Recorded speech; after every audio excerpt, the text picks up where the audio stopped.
Welcome back. In this video, I am finally going to give you a recap as well as an overall review on Queen Charlotte on Netflix. We'll be recapping episodes 5 and 6 in this video. If you haven't already watched the recap for episodes 3 and 4, it is on my page. You can go check it out right now. So please go grab your favorite Trader Joe's or Aldi snacks, or maybe you're a Whole Foods person. I don't discriminate. Just grab something to snack on and we'll get right into it.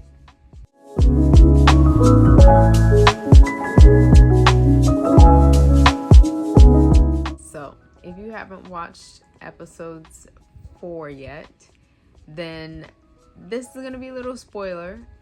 Stop the video right here and go watch the episode or go watch the recap. We open up episode 5 with Lord Danbury's funeral. We get a sense of confusion from Lady Danbury. To understand the confusion, you have to understand as she's talking to a friend of hers, someone who she trusts. Her lady in waiting is who she's talking to.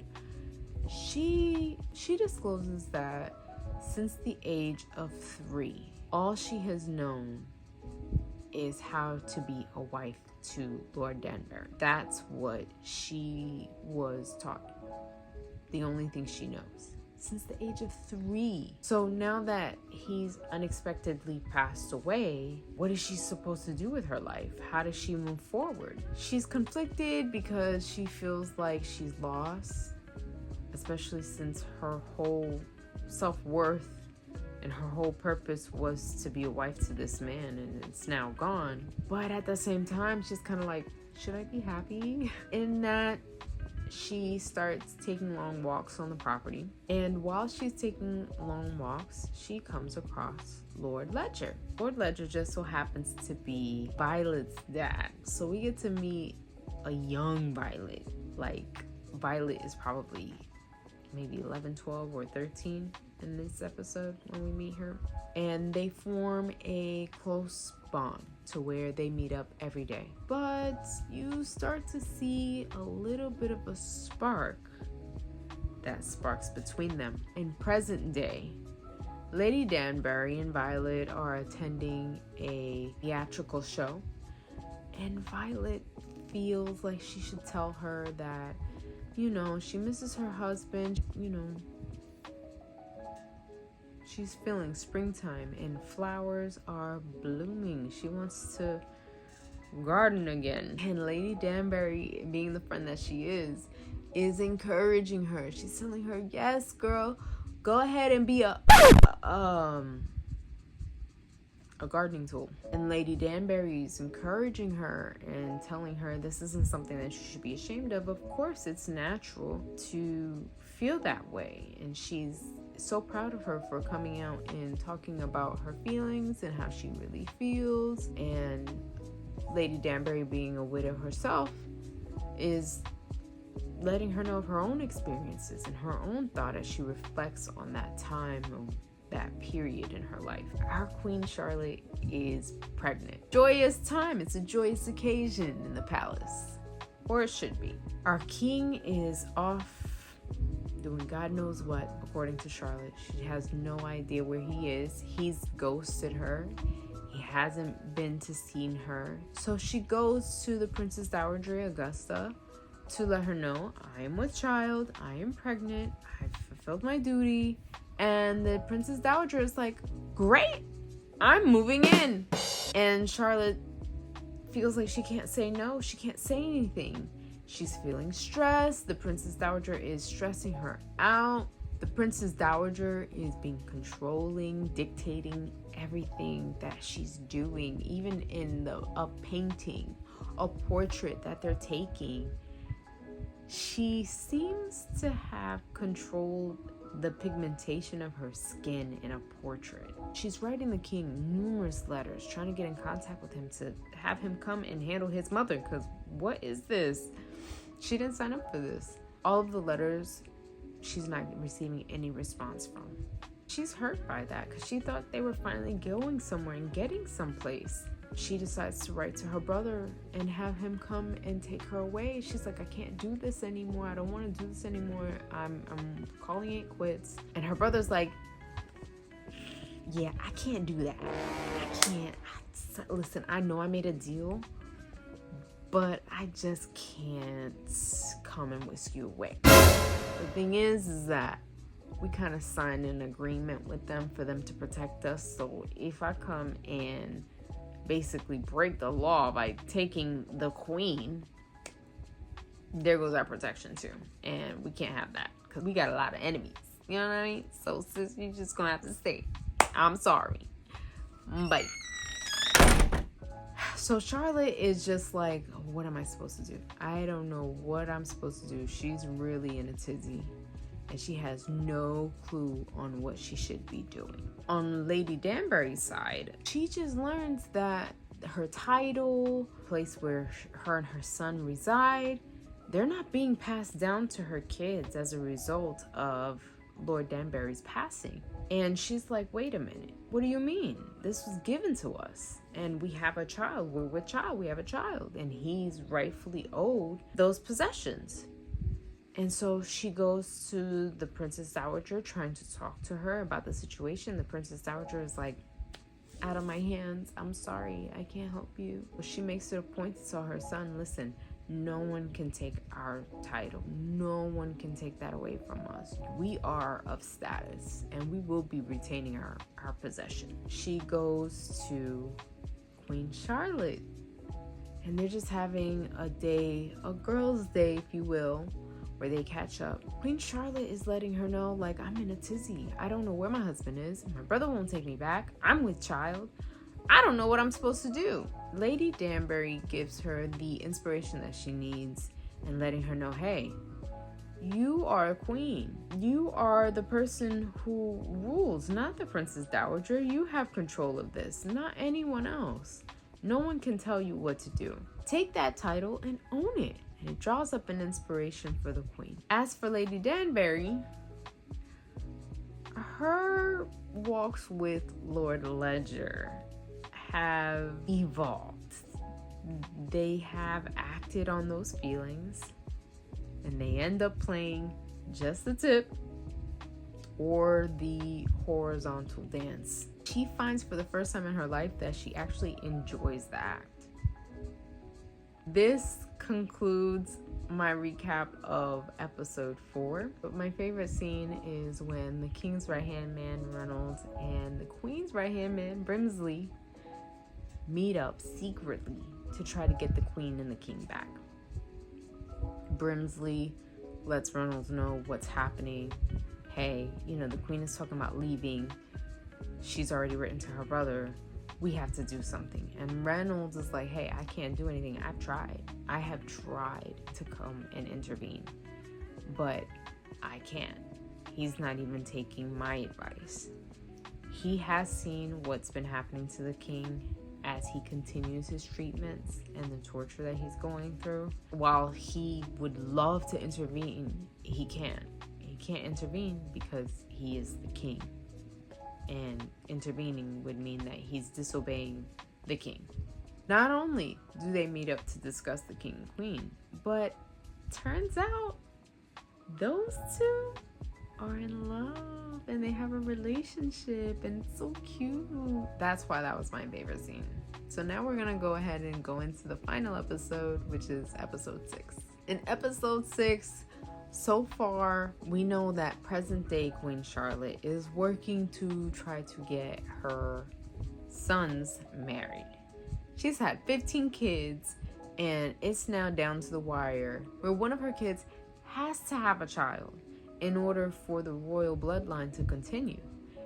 And out of all 15 kids, she hasn't had one grandchild yet. In episode 5, it is discovered that she has to marry them off. So this continues, and this is having her have flashbacks of her own experience with pregnancy. And where we last left off, she's gone to Q. She's fired the doctor, and she's claiming her king back, her husband back. Present day Lady Danbury and Lady Violet are finding that they're growing closer than ever. especially with knowing how Violet feels, along with Lady Danbury having had experience that. She's finding that she's a confidant that she can lean on in order to navigate these feelings, especially since she's feeling like she's ready to get back out there. Violet feels so comfortable with Lady Danbury that she asks her if she's had any courtship when she was widowed. Did she date anyone? Lady Danbury's like, yeah, I've had some relationships, the Queen's brother tried to court me, but it didn't work out. It fizzled, so I haven't had anything since. And Violet's like, bless your heart. And Lady Danbury's like, yeah, I've just been focused on raising my kids. And Violet trusts her until one day when she's at Lady Danbury's house, she sees a gift that she recognizes that only her father could have made. So we're taken back to the time where Queen Charlotte is pregnant and she's now has the king in the same palace as her, right? But there is still distance amongst them. They may be in the same palace, but they are still distance. He's keeping his distance, and she's like, oh my gosh, like, you don't have to do that. This distance has caused Charlotte to go seeking for him again. And the infamous scene where they finally profess their love to each other happens, and it's so cute. I'm telling you right now, that's my favorite scene. I love that scene. More to come on that. Finally, things are just working out the way they're supposed to be now that they're together and they've overcome those obstacles. The Princess Dowager wants to speak to her son. She's trying to convince him to hire the doctor back. Queen Charlotte is just like, no, that's not happening. But Princess Dowager is like, no, it has to, because he has to address Parliament. And we all know how nervous the king gets with public speaking. The Princess Dowager is so sneaky that she tries to rope Lady Danbury involved into this to try to give her information under the table about what's happening between the queen and the king.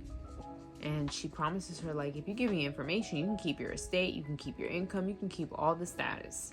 But you just have to feed me some information under the table. But Lady Danbury is like, no, I'm not revealing anything. I'm not going to sell out my girl like that. So the queen and the king, they move back to Buckingham Palace. And shortly after, the queen goes into labor. She's having the first of 15 children that is to come. And George puts everything on pause, on hold, just so he can be there for her and witness his first child being born. Now, while all of this is happening, the king is preparing for his speech and his address in front of Parliament.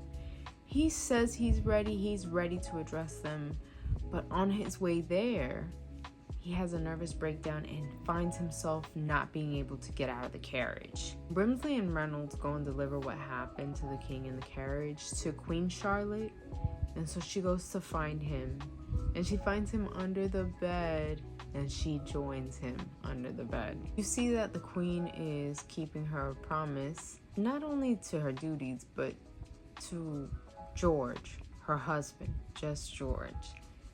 And she just has a lot of patience with him, and she works with him, and you see that in that moment that they have and share together under the bed. To celebrate the birth of their son Edward, they throw a grand ball at Buckingham Palace. Everyone's in attendance, including Lady Danbury, the Princess Dowager. We see a secret moment between Brimsley and Reynolds. During this ball, Queen Charlotte tries to play matchmaker between Lady Danbury and her brother Adolphus. Adolphus is trying to court Lady Danbury and painting a picture of what their life could be, and proposes to her the same night and tells her this is what life could look like, and she's slowly realizing that this is the same life that she had with Lord Danbury. It's suffocating. She feels suffocated. It's not a life that she wants. She wants freedom. She respectfully declines the proposal. The ball that Queen Charlotte and King George throw is a success, so much so that the Princess Dowager addresses Queen Charlotte and lets her know that she is the perfect match for the king, and she's happy to have her marry her son. She's the only person who could have ended up with King George, and she sees that now. She's very happy with what they've become together and the fact that they've also birthed a son, which is an heir to the throne. With that, Queen Charlotte lets Lady Danbury know that she doesn't need to worry about the estate, the income, her title, all of the assets, as she's having them transferred over to her name. And then they can get passed down to her children. And for that, Lady Danbury's always gonna be forever grateful to the Queen for doing that. Present day, Queen Charlotte receives news that her son Edward and his wife Victoria are pregnant, and it's supposed to be a smooth pregnancy.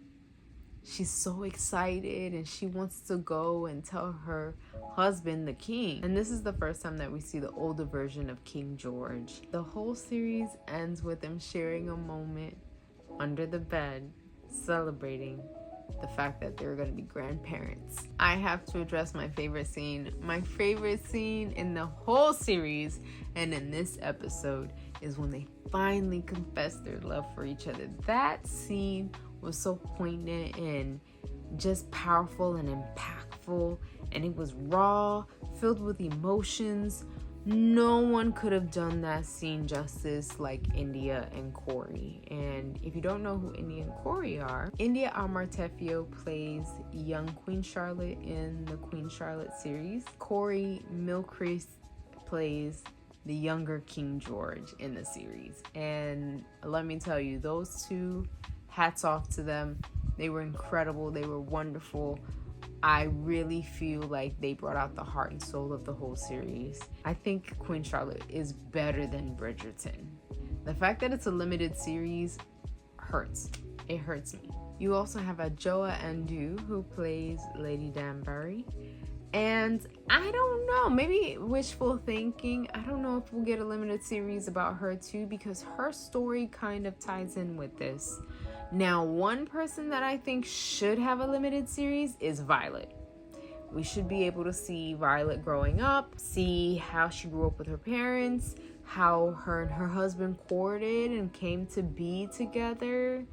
And we should also get a glimpse into whether she's going to be able to date again. Is she going to have another relationship? She's still young. She still has time. So I think it'll be interesting to see if Netflix will put out a limited series for Violet. If so, I'm so looking forward to that. If you've seen the whole series, comment below your favorite scenes. Tell me if you have any recommendations for any series that are close to Queen Charlotte. If you like this video, make sure to hit like, share it with your friends and family, and be sure to subscribe for all of my other videos and hit that bell notification so you can get notices of when I upload a new video. Thank you so much for watching my videos, and until next time, I hope you have a good one.